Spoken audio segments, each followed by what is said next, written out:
Shalom, all praises, honor, and glory unto Yahweh, Ba'asham, Yahweh Ba'asham Rachak Wadash.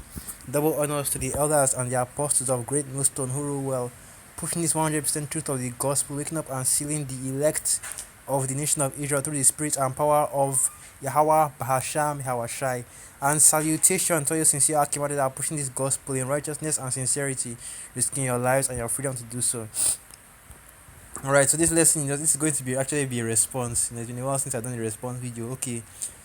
So this brother, the Yakim, like Yakal, I should say. Yeah. He made a right here. He made a beautiful testimony video going into the brotherhood. Okay, and he said, and before I say that, let me just get the first preset because I actually brought this out. But he didn't,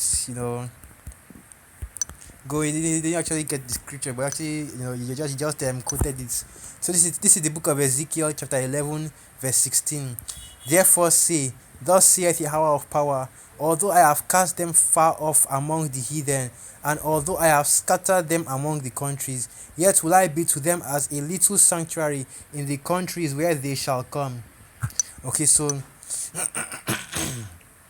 basically the brother was going into how being among the brethren and their fellowship in a large one like 30 strong, and actually he actually mentioned that in the video. In the video was a beautiful thing, and that was like a small taste of the kingdom. It was a sanctuary because you are among the brotherhood, among like-minded men that believe and hope the same things that you do. Men in their right mind, and that's being among those men. So that it was like a taste of the kingdom, like what it would be like in the kingdom, and all these brothers from different tribes coming together like that. That's something beautiful right there. So here in the ark can go all into this a precept popped into my mind, and let me go to that as well. Yeah, because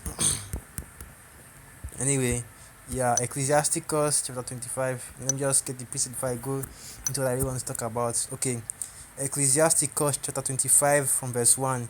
In three things I was beautified and stood up beautiful both before the Most High and men: the unity of brethren, the love of neighbors, a man and a wife that agree together. Okay, so you have to bear with me. Like I'm jumping down to verse 7, and it reads, there be 9 things which I have judged in my heart to be happy, and the 10th I will utter my tongue: a man that hath joy of his children, he that liveth to see the fall of his enemy. Well is him that dwelleth with a wife of understanding, and that hath not slipped his tongue, and that hath not served a man more unworthy than himself. Well is him that hath found prudence, and he that speaketh in the ears of them that will hear. Oh, how great is he that findeth wisdom, yet is there none above him that feareth Yahweh. But the love of Yahweh passeth all things for illumination.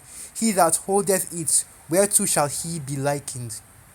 And a lot of these things are something you can take for granted without ever knowing how important these things are, especially the brotherhood and the Akim that are in various cities alone, they are pushing this truth throughout the four corners of the earth, some of us, that are alone in the ministry, no Akim around us, they know what I'm talking about. But these are the things we cannot enjoy in this kingdom as a people, and hey, even more reason to go hard for this world, right? The joy of children, agreeing with and having peace with your woman, simple, right? Something you wouldn't even consider if you had it, but now that our people are without it, look how messed up we are. Okay, the unity of brethren, as well as even having a fear and love of Yahweh Bashmi Yahweh. These are the things that we took for granted, especially a love and fear of Yahweh Bashmi Yahweh and his love back for us. And now look where we are. Okay, you can't even stress that enough. Look where we are as a people. Okay, look at what has become of us because of that. But alas, we will get it all these things back in the kingdom, including Ecclesiasticus chapter 25 verse 7. And let me read that again.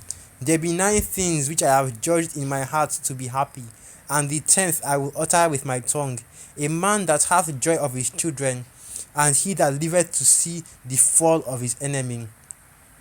The fall of our enemies. Okay, did you think I was going to forget this one?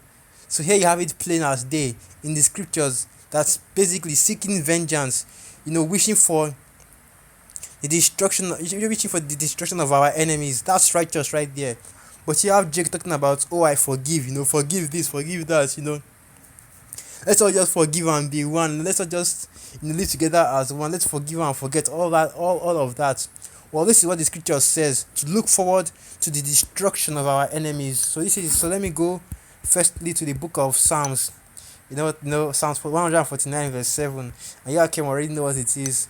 Psalms 149 from verse 7, and it reads, to execute vengeance upon the heathen and punishments upon the people, to bind their kings with chains and fetters of, and their no okay, let's start over from the beginning. I got a little excited.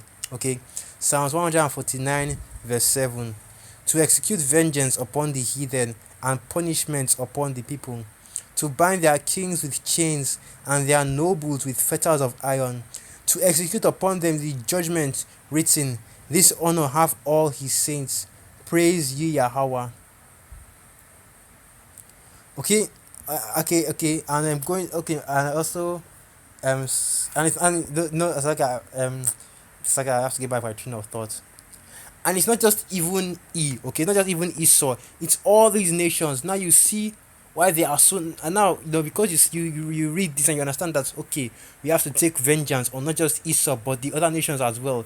Now you see why they are so adamant about keeping you Jakes in perpetual captivity, and they'll be doing it forever. Okay, whether it's disrupting the rebuilding of the temple. Okay, going into the book of Ezra. And I have to get that precept. Let me not just mention it in passing, but let me actually go to that. So that I can't remember where Ezra is. That's a little embarrassing. Anyway, Ezra chapter Ezra chapter 4, and that's the fourth verse. Ezra 4 verse 4. Then the people of the land weakened the hands of the people of Judah and troubled them in building, and hired counselors against them to frustrate their purpose all the days of Cyrus king of Persia, even until the reign of Darius the king of Persia. Okay, whether it's even actually conspiring with Esau to destroy us. Going into the book of Psalms 83, and it's funny because it's not just only in the book of Psalms 83, but all throughout history, this is what they have been doing. Okay, and I can prove that by bringing it out actually in the book of Maccabees, chapter 13, verse 6, and it reads, doubtless I will avenge my nation and the sanctuary and our wives and our children, for all the heathen are gathered to destroy us of very malice. But now you have our own people, Israelites, talking about how we should forgive the heathen, when all the intentions of their heart was to completely destroy us. And let me go to that Psalms 83, Psalms the 83rd chapter. It talks about how they had take counsel privily. Let me go. Salakia. Let me just read it. Salakia. Psalms 83 verse 3. They have taken crafty counsel against thy people, and consulted against thy heathen ones. They have said, come and let us cut them off from being a nation, that the name of Israel may be no more in remembrance. And this is what these nations do whenever they gather together in their Bilderberg meetings, their UN councils, how to cut you Israelites off from being a nation. But yet you still have so many other people that say, they want to forgive, they want to live as one with them. How can you live as one with people that only seek after your hurts, that only seek after your destruction? Okay? So we're going to get payback for all this that they have, for all this, for all the wickedness that they have done to us, for conspiring against us, and look forward to the payback, because that is also a part of heaven. Okay, that's also a part of that's also a part of being in the kingdom. That's also a slice of heaven right there, beating you heathens down with a rod of iron. Going into the Psalms, the second chapter, I believe. And also, let me go back to that precept, Ecclesiasticus 25.